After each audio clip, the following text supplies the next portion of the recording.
Welcome to Mansi brisk knowledge channel. आज हम 9 से लेके 11 जून 2021 तक के जितने भी करंट अफेयर्स बनते हैं उनके बारे में चर्चा करेंगे इस वीडियो में। ओके, इस वीडियो में कुछ जनरल नॉलेज के क्वेश्चन भी इंक्लूड हैं, तो वीडियो एंड तक देखें। वीडियो आपको हेल्पफुल लगे तो वीडियो को लाइक करें, शेयर करें, चैनल को सब्सक्राइब करें। इस वीडियो की जो PDF है वो आपको डिस्क्रिप्शन में लिंक जो टेलीग्राम जो चैनल है उस पर उपलब्ध हो जाएगी। अब हम अपनी वीडियो को स्टार्ट करते हैं। तो फर्स्ट क्वेश्चन की बात करें तो फर्स्ट क्वेश्चन है हमारा, हाल ही में किस शहर में पायलट परियोजना के तहत 3 E100 एथेनॉल वितरण स्टेशन लॉन्च किए गए? भोपाल, चेन्नई, पुणे या अहमदाबाद? तो पुणे शहर में पायलट परियोजना के तहत 3 E100 एथेनॉल वितरण स्टेशन लॉन्च किए गए। अब हम इसके बारे में कुछ जान लेते हैं। तो इनकी जो लॉन्चिंग की है हमारे जो प्रधानमंत्री नरेंद्र मोदी है उनके द्वारा 3 E100 एथेनॉल वितरण स्टेशन की लॉन्चिंग की गई। दूसरी बात यह है कि जो एथेनॉल होता है वो इको फ्रेंडली होता है, इस वजह से इसका जो वितरण है किसानों को किया जाएगा। किसके तहत? इस वितरण स्टेशन के तहत। ओके, आगे बात कर लेते हैं। क्योंकि जो एथेनॉल होता है वो एनवायरनमेंट के साथ किसानों के जीवन पर भी अच्छा प्रभाव डालता है, इस वजह से इसकी लॉन्चिंग की गई पुणे शहर में। किसके द्वारा की गई? हमारे प्रधानमंत्री के द्वारा की गई। ओके, नेक्स्ट क्वेश्चन देखते हैं। हाल ही में किस देश ने भारतीय वैक्सीन के आयात को मंजूरी दी है? ब्रिटेन, ब्राज़ील, कनाडा या इंडोनेशिया? तो ब्राज़ील देश ने भारतीय वैक्सीन जो कोवैक्सीन है उसके आयात को मंजूरी दी है। ब्राज़ील जो देश है इसका यूज़ स्पेसिफिक परिस्थितियों मीन्स विशिष्ट परिस्थितियों में करेगा, भारतीय कोवैक्सीन का यूज़। ओके, अब हम ब्राज़ील के बारे में कुछ जान लेते हैं। तो ब्राज़ील जो देश है वो साउथ अमेरिका कॉन्टिनेंट में पड़ता है। ओके, इसकी कैपिटल है ब्राज़ीलिया और यहाँ के जो राष्ट्रपति हैं जेल्स बोल्सनारो है। ओके, इतना पता होना चाहिए हमें ब्राज़ील के बारे में है।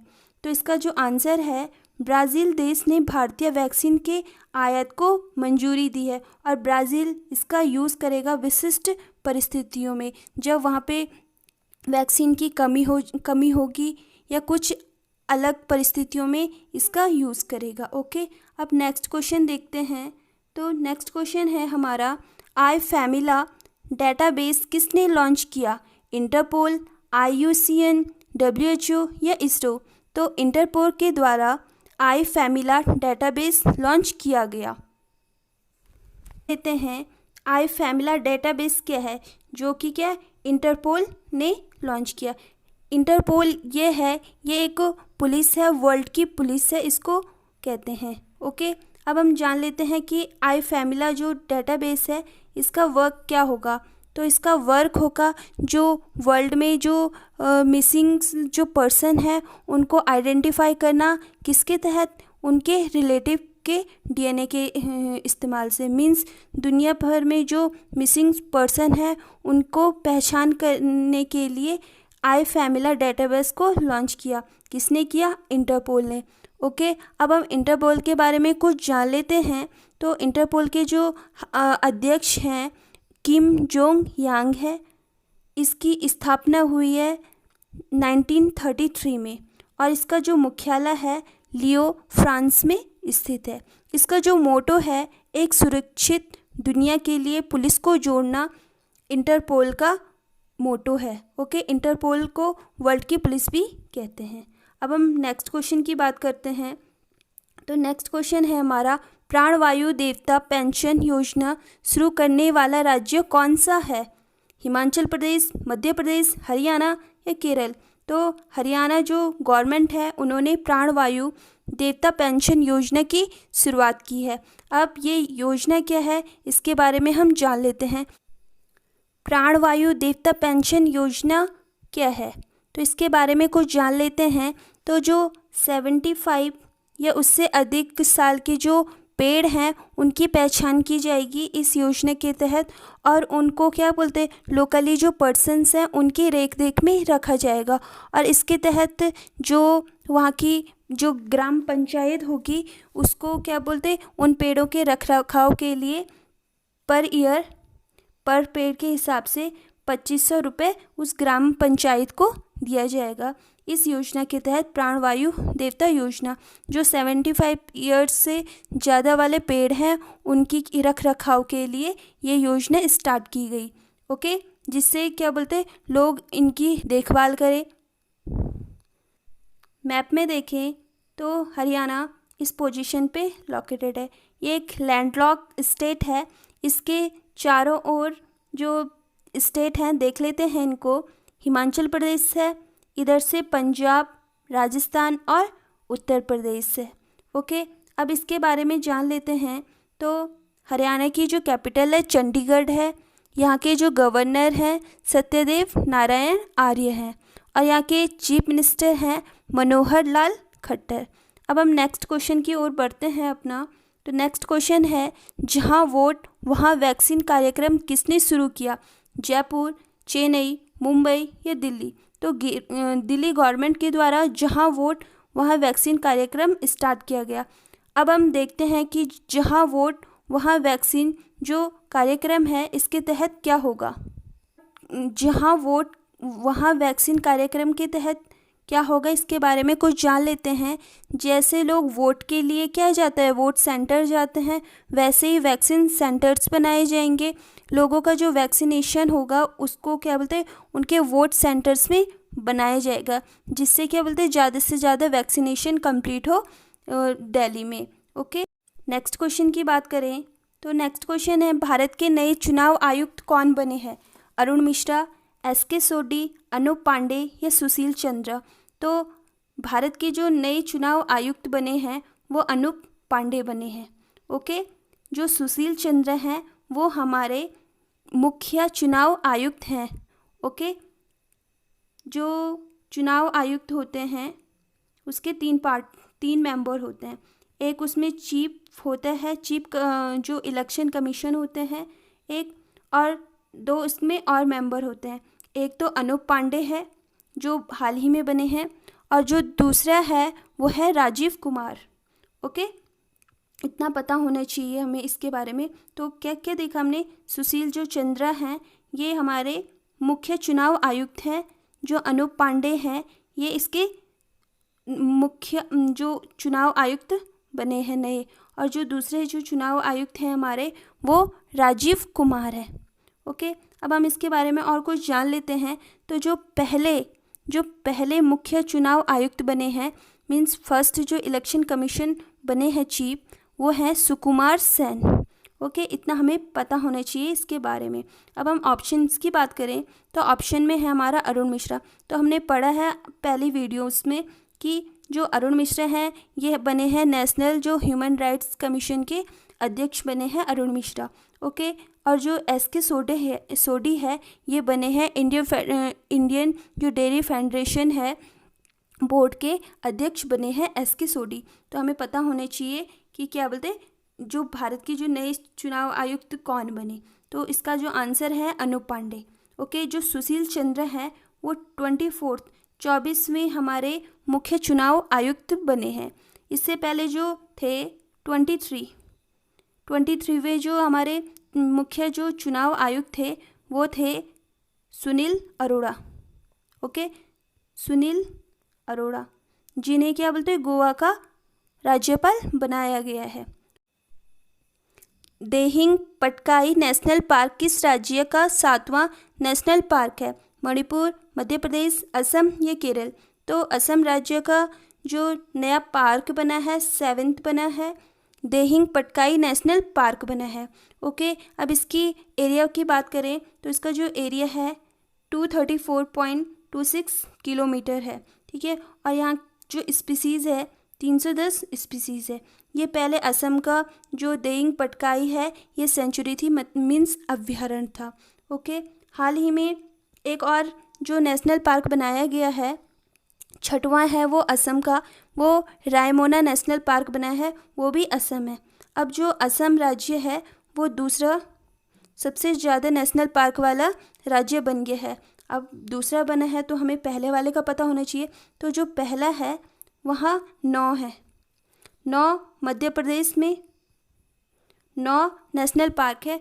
और हम अपनी यूटी मीन्स केंद्र शासित प्रदेशों की बात करें तो केंद्र शासित प्रदेशों में जो अंडमान निकोबार द्वीप है वहाँ पर भी 9 नेशनल पार्क स्थित है। तो पता होना चाहिए कि पहले नंबर पे कौन है। पहले नंबर पे कौन है? एमपी मध्य प्रदेश राज्य है। और सेकंड नंबर पे अब कौन है? असम।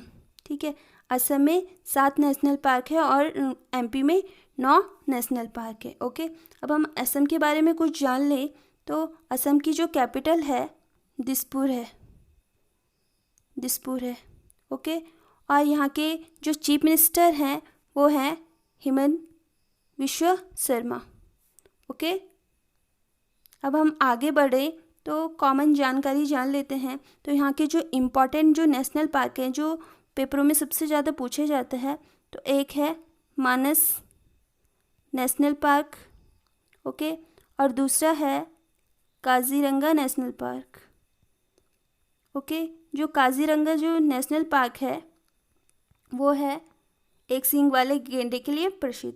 एक जो सींग वाला जो गेंडा है वो उस चीज़ के लिए प्रसिद्ध है, Kaziranga national park. Okay, next question की बात करें, सुरक्षित हम सुरक्षित तुम अभियान किसने लॉन्च किया? पिरामिल फाउंडेशन, नीति आयोग, स्वास्थ्य मंत्रालय, या जो ऑप्शन 1 है और 2 है इनमें से दोनों। तो जो सुरक्षित हम और सुरक्षित तुम अभियान है वो पिरामिल फाउंडेशन और नीति आयोग मीन्स हमारा जो ऑप्शन 4 है वो राइट है। तो पिरामिल फाउंडेशन और नीति आयोग ने सुरक्षित हम और सुरक्षित तुम अभियान को लॉन्च किया। अब हम देखते हैं कि ये जो अभियान है इसके तहत क्या है। तो इसके तहत ये है कि जो पेशेंट है जिसमें क्या बोलते हैं हल्के बहुत लक्षण हैं कोविड-19 के, उनको क्या बोलते हैं घर में ही होम केयरिंग दी जाएगी। मीन्स उनको घर में ही वैक्सीनेशन हो, ऑक्सीजन हो, या कुछ अलग जो कोविड-19 की जो किट है वो होम केयर में ही उपलब्ध कराई जाएगी। इसके अभियान के तहत जो पिरामिल जो फाउंडेशन है जो जिसके जो चेयरमैन हैं अजय पिरामिल हैं, ठीक है, जो इसके चेयरमैन हैं, उन्होंने बोला है कि जो एनजीओ और कम्युनिटी की जो फाउंडेशन है उसमें भागीदारी करें, जिससे क्या होगा हम कोविड-19 से जल्द जीत पाएंगे। ओके, अब नेक्स्ट क्वेश्चन की बात करें तो नेक्स्ट क्वेश्चन है हमारा, एलआईसी के वर्तमान चेयरमैन का कार्यकाल कब तक बढ़ाया गया? 1 साल, 2 साल, 6 महीने या 9 महीने? तो 9 महीने तक का एलआईसी के वर्तमान चेयरमैन का कार्यकाल बढ़ाया गया। अब हम देखते हैं एलआईसी की जो स्थापना है वो हुई थी 1 सितंबर 1956 में। ओके, अब हम इसकी बात करें तो जो चेयरमैन हैं, जो वर्तमान में जो चेयरमैन हैं एलआईसी के एम.आर. कुमार हैं। एम.आर. कुमार हैं वर्तमान के चेयरमैन, जिनका जो कार्यकाल है 9 महीने तक का बढ़ा दिया गया है। ओके, जो एलआईसी है एक लाइफ इंश्योरेंस कंपनी है। ओके, अब इसका जो हेडक्वार्टर है, इसका हेडक्वार्टर है मुंबई में। इतनी बात पता होनी चाहिए हमें एलआईसी के बारे में। नेक्स्ट क्वेश्चन देखते हैं, लीगल टेंडर के रूप में बिटकॉइन अपनाने वाला जो विश्व का पहला देश है वो कौन बना है? होंडुरास, ग्वाटेमाला, एल सल्वाडोर या गुयाना? तो जो एल सल्वाडोर है उसने लीगल टेंडर के रूप में बिटकॉइन को अपनाने वाला विश्व का पहला देश बना है। अब हम ये जान लेते हैं कि अब हम लीगल टेंडर के बारे में जान लेते हैं। तो लीगल टेंडर में क्या होता है, जो इकोनॉमिक रिलेटेड वर्क्स होते हैं कंट्री के, मींस जैसे लेन देन वाले कार्य, इनकम या टैक्स की बात करें या लोन की बात करें तो वो लीगल टेंडर के अंतर्गत आता है। ओके, तो उसमें यूज़ किया जाएगा कौन? बिटकॉइन। बिटकॉइन की बात करें तो बिटकॉइन एक डिजिटली करेंसी है। ओके, डिजिटली करेंसी है। तो इसका जो आंसर है लीगल टेंडर के रूप में बिटकॉइन को अपनाने वाला विश्व का पहला देश क्या है? एल सल्वाडोर है। ठीक है, अब हम देखते हैं बिटकॉइन है क्या। तो बिटकॉइन क्या है? एक डिजिटली करेंसी है। जिसकी बात करें तो $1 आजकल की बात करें तो 36,000 के आसपास है। बीच में जो इसकी अमाउंट थी $1 वो 15,000 के आसपास थी। अब हम रुपए की बात करें तो रुपए में तो ये बहुत ही जो हाई होता है, ठीक है। अब हम एल सल्वाडोर को मैप में